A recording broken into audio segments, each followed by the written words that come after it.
दोस्तों नमस्ते, मैं सुशील कुलकर्णी। आप देख रहे हैं एनालाइजर न्यूज हिंदी। कल मेरा एक विषय हुआ और जिसमें मैंने कुछ जानकारी देते वक्त ये कह दिया कि 2018 में बाला साहब ठाकरे के मृत्यु के पश्चात उद्धव ठाकरे ने शिवसेना के संविधान को, नियमों को बदल दिया था। अब लोगों ने ये समझ लिया कि मैंने कह दिया है कि बाला साहब ठाकरे की मृत्यु 2018 में हो गई थी। मैं बता रहा था कि शिवसेना का संविधान 2018 में उद्धव ठाकरे ने बाला साहब ठाकरे के मृत्यु के पश्चात पक्ष प्रमुख होने के बाद बदला है। मैंने ये नहीं कहा था कि 2012 में हुई बाला साहब ठाकरे की मृत्यु 2018 में हुई है। अब लोगों ने कुछ गलत समझ लिया है तो इसका जिम्मा मेरे सर डाल मुझे माफी मांगने के लिए भी कहा गया। चलो ठीक है, मैं मांग लेता हूं माफी, आप चाहते हैं तो ठीक है, चलो। लेकिन ये समझने में गड़बड़ है, बताने में नहीं। मैं इसलिए इसको पहली बार बता रहा हूं कि ठीक ऐसे ही होता है, तथ्यों को तोड़ मरोड़ कर बताया जाता है। उसी विषय पे मैं आ रहा हूं। विषय वही है, तथ्यों को तोड़ मरोड़ कर कैसे बताया जाता है ये भी बता रहा हूं। कल सुप्रीम कोर्ट में दो विषयों पर सुनवाई हुई। एक था विधायकों की अपात्रता के बारे में चल रहा विवाद, जो सुनील प्रभु, जो शिवसेना उद्धव बाला साहब ठाकरे गठ के प्रवक्ता है, उन्होंने प्रतोद है, माफ कीजिएगा, प्रवक्ता नहीं है, प्रतोद है, उन्होंने एक अर्जी लगा दी थी, याचिका दायर की थी सुप्रीम कोर्ट में कि इसका निर्णय जल्दी हो। और दूसरी एक याचिका है सुप्रीम कोर्ट के सामने जो अलग चल रही है, वह है शिवसेना के पार्टी और चुनाव चिन्ह के बारे में, जो चुनाव आयोग ने एकनाथ शिंदे के हवाले कर दिया है, उसकी एक याचिका थी। दोनों विषय अलग अलग थे, दोनों विषयों के बारे में सुनवाई होनी थी, लेकिन 3 हफ्ते तक चुनाव चिन्ह और पार्टी वाली सुनवाई आगे दी गई और इसमें थोड़ी सी सुनवाई हुई, जिसमें कपिल सिब्बल के युक्तिवाद के बाद, कपिल सिब्बल के सुनवाई के बाद न्यायालय ने कुछ आदेश दे दिए और उस आदेश में यह कह दिया कि विधानसभा के अध्यक्ष अपना टाइम टेबल यह घोषित कर दे कि किस तरह से वो करने वाले हैं। अब बात देखिए कैसे होती है, मीडिया कैसे करता है। एक तो जिस याचिकाओं में कुछ भी नहीं हुआ या कुछ निर्णय नहीं आया, उसी की खबर दिन भर चलाई गई। मीडिया में ये लगभग यही खबर छाई रही। और दूसरी एक बात हो रही थी, वो ये थी कि नए संसद के उद्घाटन का कार्यक्रम चल रहा था, उसलिए नया सत्र भी बुलाया गया था, एक अर्जेंट सत्र था, जिसकी खबर कहीं भी नहीं आई, क्योंकि उस वक्त मोदी कुछ ना कुछ तो करने वाले थे। उसकी खबर देने के लिए समय मीडिया के पास नहीं था, लेकिन महाराष्ट्र की खबर, एक राज्य की खबर, राष्ट्रीय खबर बनकर मीडिया में छा रही थी। खबर ये आई, खबरों में ये बता दिया गया कि देश के सरन्यायाधीश ने, सीजेआई ने महाराष्ट्र विधानसभा के अध्यक्ष को आड़े हाथों लिया, उनको बता दिया कि आप गलत कर रहे हो। खबरें यहां तक की थी, फटकारा, डांटा, आदेश दिए, ये किया, वो किया, ऐसे किया। अब कहा है कि बता दो कौन से, कब निर्णय आप ले रहे हो, यहां तक की खबरें दे दी। देखो कैसे गलत तरीके से इंफॉर्मेशन को पेश किया जाता है। जैसे मुझ में हुआ ना, मैंने कहा कि बाला साहब ठाकरे के मृत्यु के बाद 2018 में उद्धव ठाकरे ने शिवसेना के पार्टी के नियमों को बदला। नीचे कमेंट्स आने लगे, आपने गलत कह दिया, 2012 में मृत्यु हुई थी, 2018 में कह दिया, माफी मांग लो। चलो ठीक है ना, कैसे गलत तरीके से पेश किया जाता है। ये कहा गया कि सीजेआई महाराष्ट्र विधानसभा के अध्यक्ष को ऑर्डर कर रहे हैं कि आप अपना टाइम टेबल दे दे। अब हुआ क्या है यह ठीक से जान लेते हैं। यह याचिका रीट पिटीशन है, सुनील प्रभु द्वारा की गई। सुनील प्रभु के वकील, एडवोकेट के तौर पर काम कर रहे हैं कपिल सिब्बल। कपिल सिब्बल ने कोर्ट के सामने जैसी ही सुनवाई शुरू हुई उस वक्त कह दिया कि हमने 15 मई, 23 मई, 2 जून को विधानसभा अध्यक्ष के सामने अर्जी दे दी थी और उसमें कह दिया था कि इस विषय में जल्द से जल्द निर्णय लिया जाए, लेकिन कुछ भी किया नहीं गया। कपिल सिब्बल ने यह तक कह दिया कि यह फार्स चल रहा है, सिब्बल का वाक्य था ये फार्स चल रहा है, कोई भी कार्यवाही इसमें नहीं हुई, इसलिए हमें कोर्ट के सामने आना पड़ा। राज्य में एक गैर कानूनी सरकार चल रही है इसी के कारण, और अतः निवेदन है कि विधानसभा अध्यक्ष को तुरंत फैसला देने के लिए कहा जाए।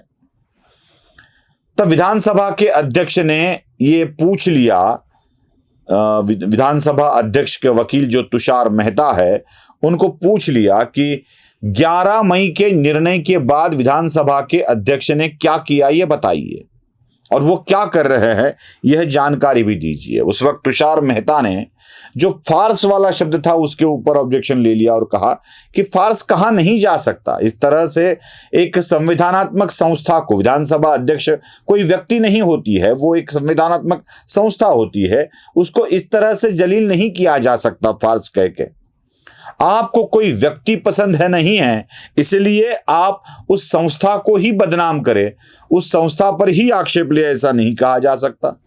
क्या यह अपेक्षित है कि विधानसभा के अध्यक्ष अपने डे टू डे के कार्यवाही के रिपोर्ट यहां सबमिट करें?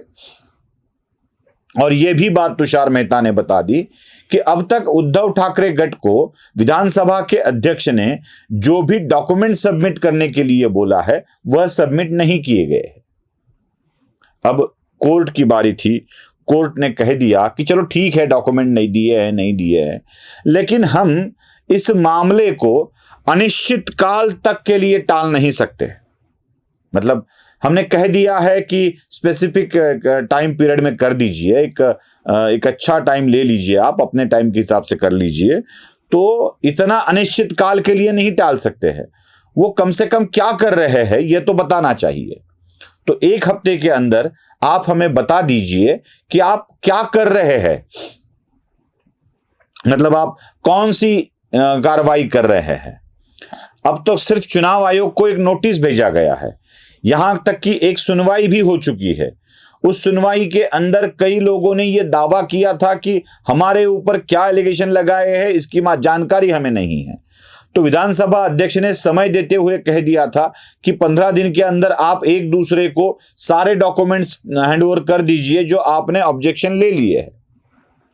अगर यह बात हो रही है तो विधानसभा के अध्यक्ष क्या कर रहे हैं यह भी बता सकते हैं, और विधानसभा के अध्यक्ष ने यह बता दिया। सुप्रीम कोर्ट ने 2 हफ्ते के बाद इसकी सुनवाई करने का फैसला ले लिया।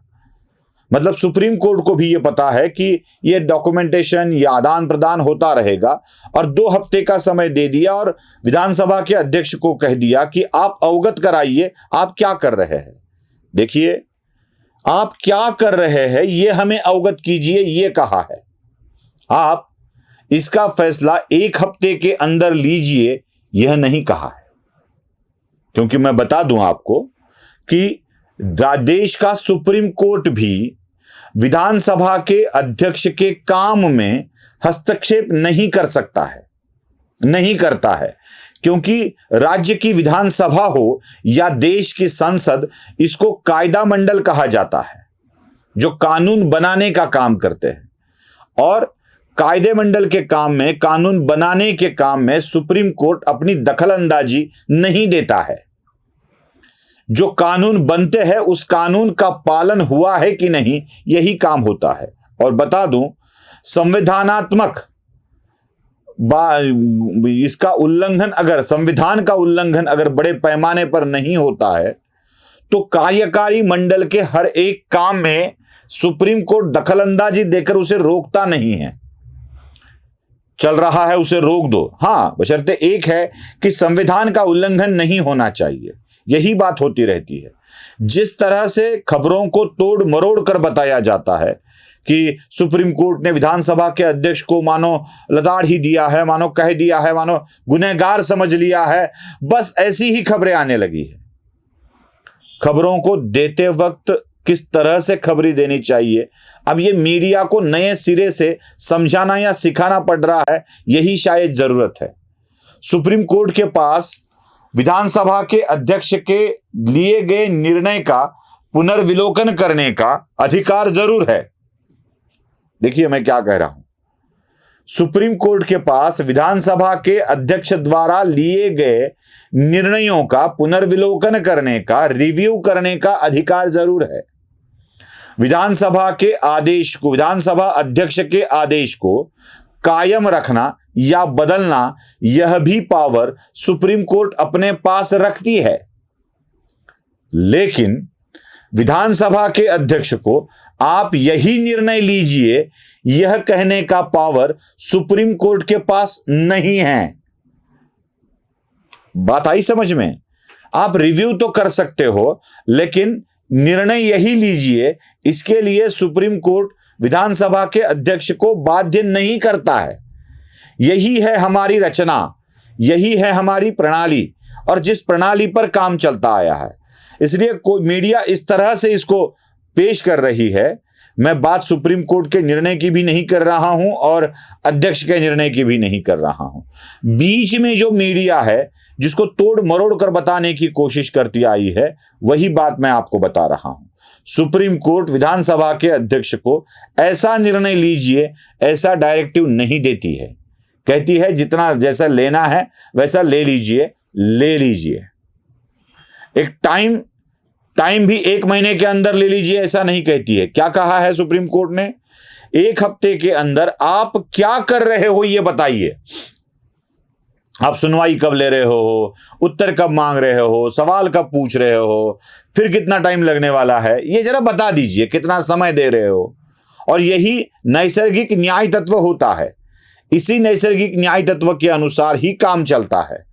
तो ये खबरें फैलाकर कि अब हो गया, अब बस हो ही गया, कुछ बैठे हैं घटना के संविधान के विशेषज्ञ, संविधान तज्ञ बोला जाता है उन्हें महाराष्ट्र में, वह विशेषज्ञ मानो क्या हो गया है, इस तरह की अफवाहें फैला रहे हैं। तो बस ये अफवाहें ना फैले, इसलिए तथ्यों को कैसे पेश किया जाता है यह आपको बता दिया। नमस्ते।